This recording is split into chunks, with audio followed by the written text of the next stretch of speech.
Welcome to Bablu voice channel. प्यारे दोस्तों, अजी साहब अपने किसी अंग्रेज दोस्त के साथ उसके घर गए। दोस्त घर में दाखिल हुआ तो एक हंसती मुस्कुराती हुई जोजा ने इस्तकबाल किया। अंग्रेज दोस्त ने जोजा मोहतरमा को गले लगाया और फिर हाजी साहब को साथ लेकर ड्राइंग रूम में बैठ गए। हाजी साहब को ये छोटा सा घरेलू रिवाज बहुत अच्छा लगा। खुशकुन लम्हात और चाय वगैरह के बाद हाजी साहब अपने घर पहुंचे। दरवाज़ा बजाया। बारी बरकम बेगम ने दरवाज़ा खोला।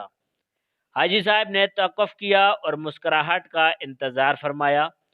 कुछ सेकंड्स के बाद बगैर मुस्कुराहट के ही हाजी साहब ने बेगम साहिबा को गले लगा लिया। बादजा बेगम साहिबा गश खा कर गिरने लगी और बमुश्किल रोने को कंट्रोल करके कहा, मेरा दिल बैठा जा रहा है हाजी साहब, जल्दी दसो कौन फौत हो गया है। प्यारे दोस्तों, एक दफ़ा मुला नसीरुद्दीन बाजार से जा रहे थे कि पीछे से किसी ने उन्हें ज़ोर से थप्पड़ मारा। मुला साहब ने गुस्से से पीछे देखा। वो शख्स घबरा कर बोला, माफ़ करना, मैं समझा मेरा दोस्त है। मुला साहब ने कहा, नहीं, इंसाफ होगा, चलो अदालत चलते हैं।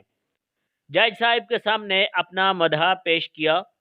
जज ने उस शख्स का खौफ देखकर कहा, क्यों जनाब, तुम थप्पड़ की कीमत दोगे या मुल्ला साहब आपको भी थप्पड़ लगाएं? उस शख्स ने कहा, जनाब, मैं थप्पड़ की कीमत दूंगा, लेकिन अभी मेरे पास कुछ भी नहीं है। मेरी बीवी के पास कुछ जेवर हैं, वो मैं ले आता हूँ। जज ने कहा, ठीक है, जल्दी लेकर आओ।